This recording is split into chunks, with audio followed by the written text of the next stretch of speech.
Thiên đâu quý nan anh soi pialral thì là phần đầu sang này.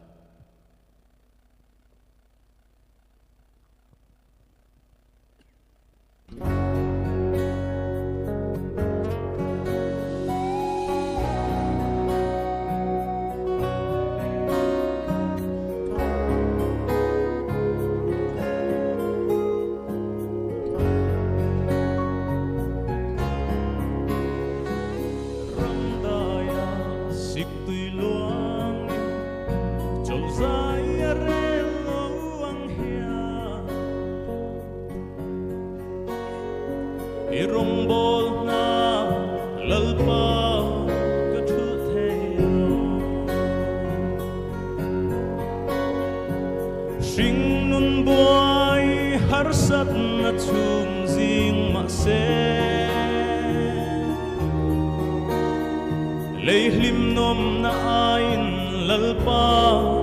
ka thang zo che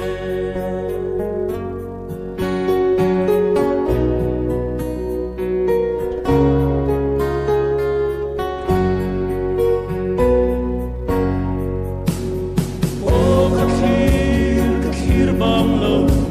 an soi pialral ram moi chu lung man tam rang sa cruz ta alaya kan tu ne sil quan tu lo sắp pe xoay ni nei lo vấp kan len hun tu le lu ngay na pia sai reng reng kan nin lan ai lo hun tu chu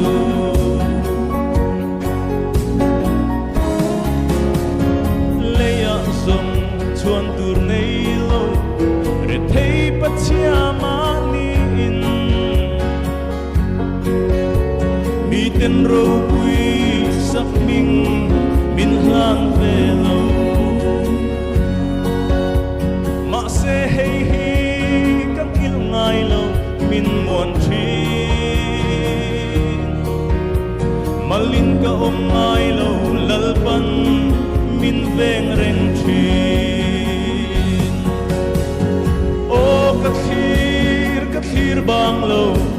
an soi pialral ram moi chu lung man tam rang ka sa cruz ta alaya kan tu ne sil quan chu lo sắp me xoay ni nei lo vak kan len hun tu le lu ngay na pia sai reng reng kan nin hlan ai lo hun tur chu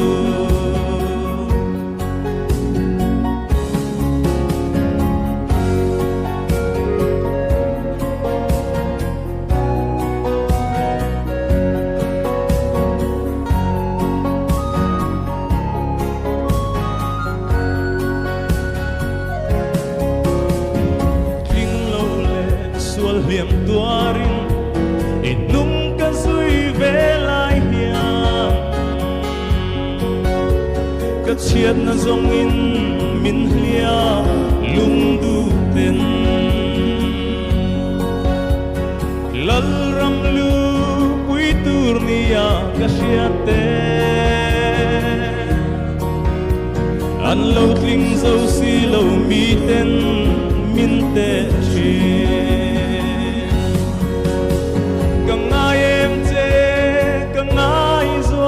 lalpa ka thaliam tua min tua dam le ro o kathir bang lo an soi pialral ram moi chu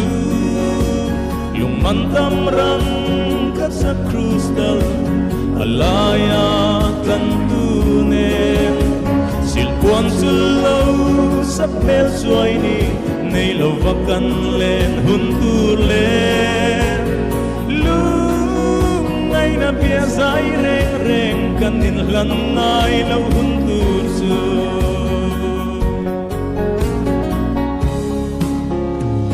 kangai em che kangai zual chelal pa ka thal liam tua